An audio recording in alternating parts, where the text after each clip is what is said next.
The exhibit, the first about Saudi culture in the U.S., showcases more than 300 objects, ranging from ornate pottery and monumental statues to the jewelry that adorned the remains of a young girl buried nearly 2,000 years ago.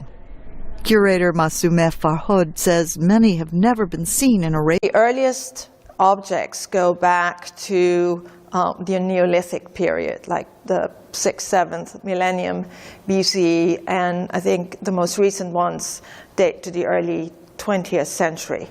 The exhibit explores the Arabian Peninsula's past as a trade route for one of the most valuable commodities of the ancient world, incense. A collection of incense burners shows how the great temple civilizations, including Greece and Rome, relied on incense brought from Arabia. The exhibit opens with 3 sandstone steles, or grave markers, from the 4th millennium BC. I find something incredibly moving about that figure, because on one hand he's extremely abstracted. He's only sort of defined by some very sort of, crisp lines. But at the same time, there is so much sort of emotion and feeling in the figure.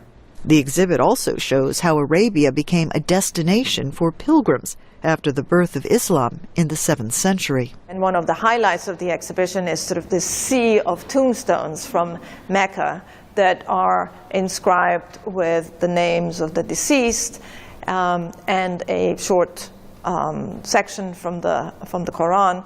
Ali Al-Gavan, an official with the Saudi Commission of Tourism and Antiquities, represented his government at the opening. The commission co-organized and co-sponsored this exhibit. We want to show the world that we had an important role. We are similar to the other country in the region, Egypt or Syria or Mesopotamia. For some Islamists, pagan antiquities are sinful. Before the Washington exhibit opened, an Egyptian fundamentalist threatened to destroy pre-Islamic monuments, like the ancient Sphinx and the pyramids, if he's able to.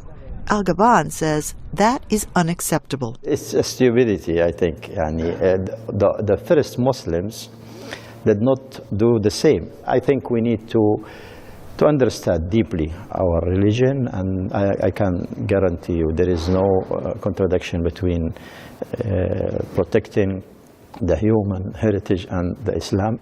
Roads of